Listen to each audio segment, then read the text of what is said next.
Hello and welcome back everyone to Rocket Rabbit Commentaries commentary over Devious Dungeon. In the last episode we managed to get through the second boss, but we also died on our way through chapter 3. So let us get some amulet upgrades. Yes. So now and a ring upgrade. For our third attempt at going through the dungeons without dying. Good luck out there. Oh, we have to start all the way back at level 27 because we didn't actually clear 430. Damn. Condemned. Welcome to. And we're already down 14 HP. Damn. 3 to the third. That's what 27 is. It's 3 to the third power. Do you know what 2 to the fourth is? Yeah, it's 16. Yay! Yay. We are able to do simple math. Do you know what 2 to the 8th is? Let's see. 16, 32, 64. So I guess it's 128? I was going to say it's either 128 or 256. But yes. Here we have an upgraded version of the wolf, the Hellhound. He moves slightly faster. And his sprite is bigger. He has a bigger hitbox, and he moves faster. Therefore, he's more dangerous. Much he more doesn't dangerous. jump. He doesn't jump. He doesn't bite. He doesn't lunge. Just stay out of his path, Sonic. Except Sonic never really holds a melee weapon. He can only jump on our red-rumped bulldog here. Oh, that's right. You didn't play the storybook games. What, where Shadow gets a gun? No, that's Shadow the Hedgehog. The storybook games of Secret Rings and Sonic and the Black Knight. Sonic and the Black... Right, where Sonic actually holds a sword and slays monsters. Well, more or less, he slays undead peons. But that is just contrived, silly, and derivative. Well, here's the thing. Most people actually think that Sonic and the Black Knight is actually a really good action platformer. Nah, you are trolling me right now. No, because I saw Aaron from Game Grumps lose his fucking mind on that game because of how terrible it is. Well, are you sure he wasn't playing Secret Rings? Because Secret Rings is objectively pretty bad. I don't know. Yeah, I've not actually played either too. Secret Rings or Black Knight, but I'm willing to bet that I could actually play Black Knight without much hassle. Yeah, but I would love to see you try to finish the game, because the final boss has a little trick up his sleeve called dickhead programming. Actually, the final boss's main trick is the delayed reaction times. In any case, I think bad games have just got to be bad. What do bad games do? The worst offense of bad games is that they distract you from good games. Actually, in my personal opinion, the worst offense that bad games can have is be boring. That too is also a tremendous waste of time, and is counterproductive and punishing. Do you remember that there was a Wereback video game? A Wereback video game? As in the I forget if it was a Fox Animations movie or not, but do you remember the animated movie Wereback? No, but I do remember Sonic Night of the Werehog. Nah, Night of the Werehog, which I didn't see. Which was a much more interesting concept than most of the Werehog levels were. So what's your point? My point is that it is a PC platformer that pretty much just takes that has. I have specific memories of this game, and I don't remember if it's actually a good game or not. But I have memories of me attempting to go through skyscraper city style platforming as I think it was Dweeb that I was playing as. Dweeb. The character's name is Dweeb. Yeah. Oh, Lester, you are eponymous. Lester the Unlikely. That is a video game I also never played. I played Lester the Unlikely. It is pretty bad. Only because what will kill you is the music. Like, forget boring gameplay or just, you know, idiotic map environments and controls. The music is just atrocious. I think the big problem with Lesser the Unlikely is actually the conceit of the premise. You are a normal teenage nerd character. Go attempt to do action platforming stuff. But our cultural story says that you'll probably just cry and pee your pants. Which I don't think he actually ever does in that game. Nope, he just gets... He just dies of stupid shit. He lays on the ground and plays dead. Because, well... Okay, so a first world nerd like Lester, just as I've come to realize statistically, is if he was dropped in the middle of nowhere, without any human help whatsoever, no provisions, no supplies, that he would probably be dead inside of 4 weeks. 4 weeks? That's way more time Yeah. than I would give him. I would give him approximately 3 days. Well, and then you hear some of these more incredible survival stories. I mean, I'm not talking about people who put helmets on and swing with sprite maces at, you know, bulldogs and collecting coins in Devious dungeons. I'm talking about people who were stranded out at sea or lost their way in the jungle, who actually had to survive by their own powers, their knowledge, and their willingness to stay sane and alive in order to survive anywhere from between 3 weeks or 2 years. I've never heard a survival story last for a full 2 years.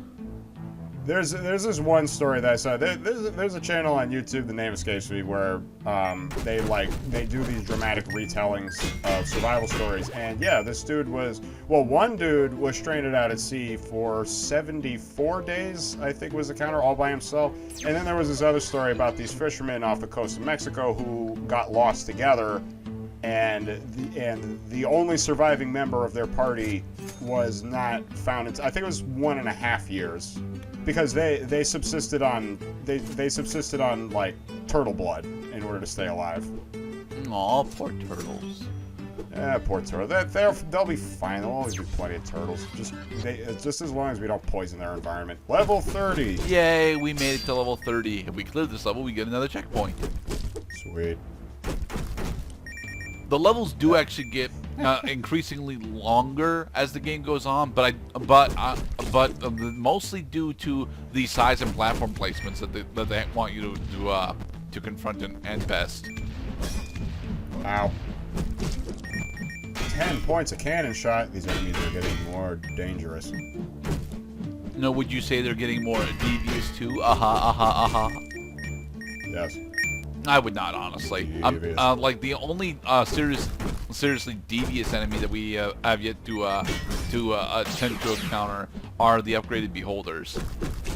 Well, that's just in the name, just in the word devious. Like it forces a diversion from the normal, from the normal business as usual.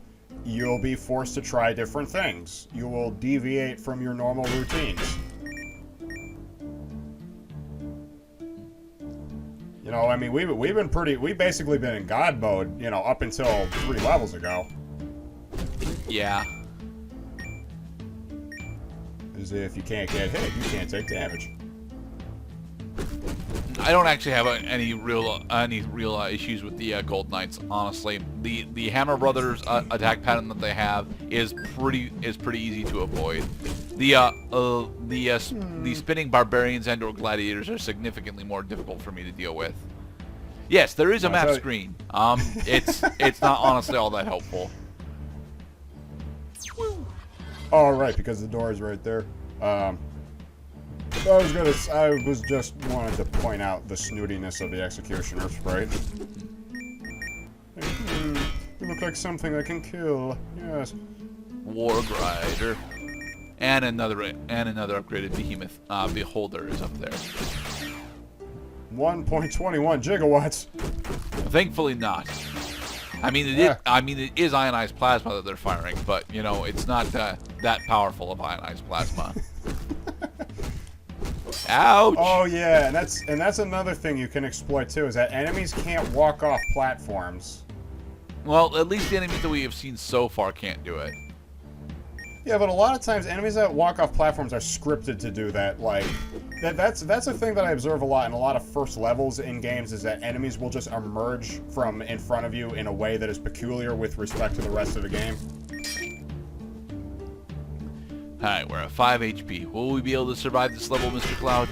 Well, I mean, historically, the answer would be no. We have about a 90% chance of death right now. Let's see what happens. Yep, okay. A little close to the chest, I see. Oh, yep, there we go. Because see that in order to get close enough... Oh! Risky. But you had to be in the danger zone. Okay, now we just gotta take down the Hellhound. Right, so, like I was saying, these guys can't walk off the platform. 5 HP, oh boy. Okay, so what you do is when he brings his sword back, just run. Or just go into the door. I think we're just gonna go into the door. Yay! Yeah. Screw yourself, I got invincibility teleportation. It's times like these where Devious Dungeon honestly does shine, though, because you can't really tell through my playing, but now I have to engage things quite a bit differently than I normally would, just trying to run through everything. Now I have to be careful and shit, and yep, and I was not careful enough. Oh well, we got the checkpoint. Yeah, it's because you were standing right next to the edge of the platform. I was gonna say that maybe you would have escaped the hitbox if you were standing on the edge of the platform on the outside. No, potentially. But I mean, again, you had 5 HP. Like, what the hell are you gonna do? You're probably gonna die. Oh, and we were one level away from getting the checkpoint. Damn it! I'm learning. Hello, Mr. Wolf. We still can't actually two-shot you, which that is honestly one of the big things that bothers me, is just how much HP the enemies start to actually have. To be perfectly honest, one of the best upgrades that you can invest in is almost always going to be just a straight weapon upgrade because of the how much more progressively stronger you get by purchasing weapons over the other upgrades. Right. Not to mention that these enemies are quite exploitable, and there are lots of opportunities to take 0 damage during these encounters, meaning that your chance of survival does not depend on how much damage can you resist. It's actually how quickly you could slay enemies while you avoid damage. Yep.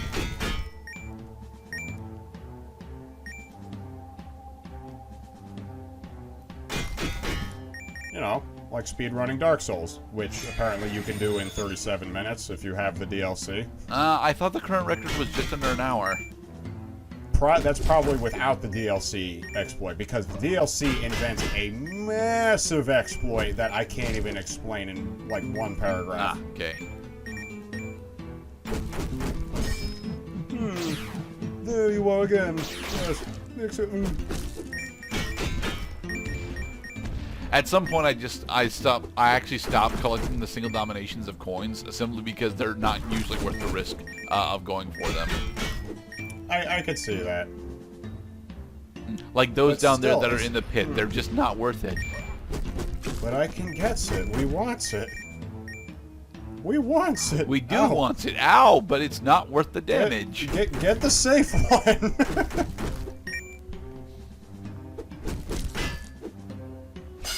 Stupid double hammer. I see one hammer in your hands, good sir, and yet you throw 2.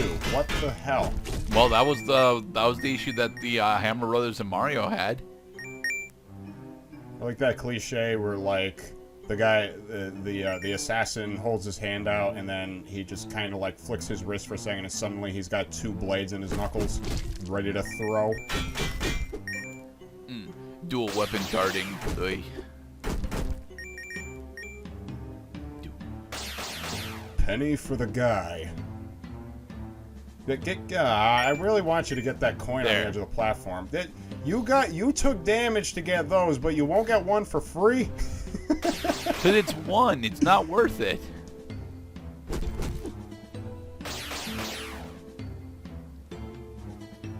Great. still have to survive to the next checkpoint. That next bonfire is our only salvation.